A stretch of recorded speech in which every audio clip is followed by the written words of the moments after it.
Hello everyone, welcome back to my YouTube channel safety trainer Asif Syed. आज के इस video में हम लोग एक ऐसे टॉपिक के बारे में बात करने जा रहे हैं जो अक्सर इंटरव्यू सेशन में सेफ्टी प्रोफेशनल से पूछा जाता है, जिस टॉपिक का नाम है कन्फाइंड स्पेस। तो बिना किसी देरी के आइए वीडियो को शुरू करते हैं। हमारा सबसे पहला क्वेश्चन है कि सीमित स्थान किसे कहते हैं, यानी कि व्हाट इज कन्फाइंड स्पेस। तो इसका आंसर है सीमित स्थान यानी कि कन्फाइंड स्पेस एक ऐसा क्षेत्र है, यानी कि एक ऐसा एरिया है जो एक वर्कर के प्रवेश और कार्य करने के लिए पर्याप्त है। यानी कि कन्फाइंड स्पेस एक ऐसी जगह है जहां पर इतनी जगह है कि एक वर्कर कन्फाइंड स्पेस के अंदर जाकर काम कर सकता है, लेकिन इसमें यानी कि कन्फाइंड स्पेस में प्रवेश या निकासी के साधन सीमित या प्रतिबंधित है।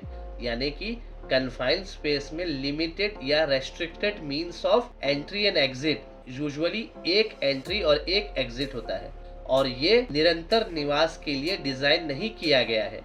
मतलब it is not design for continuous occupancy. तो ये था इसका डेफिनेशन। हमारा दूसरा क्वेश्चन है what are the examples of confined spaces. तो सबसे पहला है भंडारण टैंक यानी कि स्टोरेज टैंक। तरल यानी कि लिक्विड या गैसों को रखने के लिए इस्तेमाल किए जाते हैं, जिनमें प्रवेश बिंदु यानी कि एंट्री पॉइंट लिमिटेड होता है।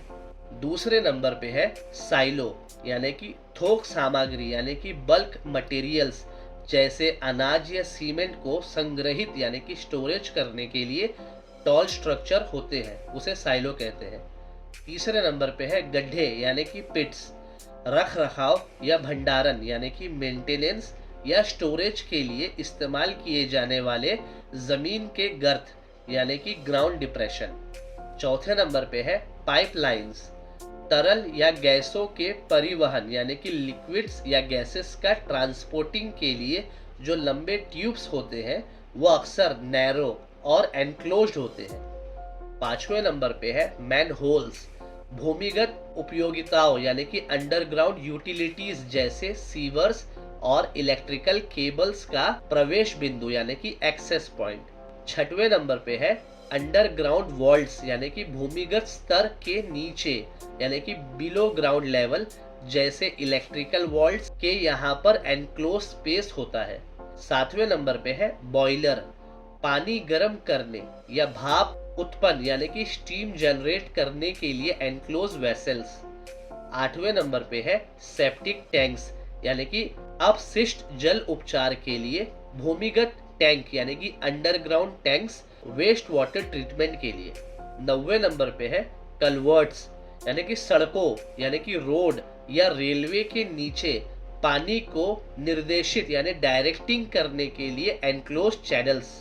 10वें नंबर पे है चिमनी यानी कि धुआं या गैसों के निकास यानी कि वेंटिंग स्मोक और गैसेस के लिए लंबा नैरो स्ट्रक्चर।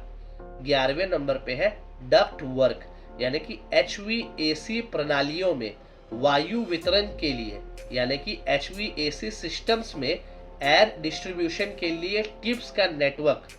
डक्ट वर्क यानी उसे हम कन्फाइंड स्पेस कहते हैं। 12वें नंबर पे है शिप बैलेस्ट टैंक यानी कि जहाजों में संतुलन और स्थिरता यानी कि शिप्स में बैलेंसिंग एंड स्टेबिलिटी के लिए कंपार्टमेंट। 13वां नंबर है सीवर सिस्टम यानी कि वेस्ट वाटर कलेक्शन और ट्रांसपोर्ट के लिए अंडरग्राउंड सिस्टम्स। 14 नंबर पे है मिक्सचर यानी कि सामग्रियों को मिलाने के लिए यानी मटेरियल्स को ब्लेंडिंग करने के लिए enclose space in industrial mixtures. Last but not the least 15 number यानी 15वें नंबर पे है कन्फाइंड बेसमेंट, सीमित प्रवेश और निकास वाले यानी कि लिमिटेड एक्सेस एंड एग्रेस वाले एनक्लोज्ड अंडरग्राउंड स्पेसेस। तो ये था एग्जांपल्स ऑफ कन्फाइंड स्पेस। उम्मीद करता हूँ आपको कन्फाइंड स्पेस और उसका एग्जांपल्स का कॉन्सेप्ट बहुत ही अच्छी तरीके से समझ में आ चुका होगा। इस वीडियो को देखने के लिए बहुत बहुत शुक्रिया। अगर आपको ये वीडियो पसंद आया तो लाइक बटन को दबाना बिल्कुल भी ना भूलें।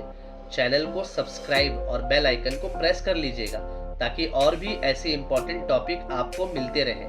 तो मिलते हैं किसी और न्यू वीडियो में किसी और न्यू टॉपिक के साथ। तब तक के लिए goodbye and take care.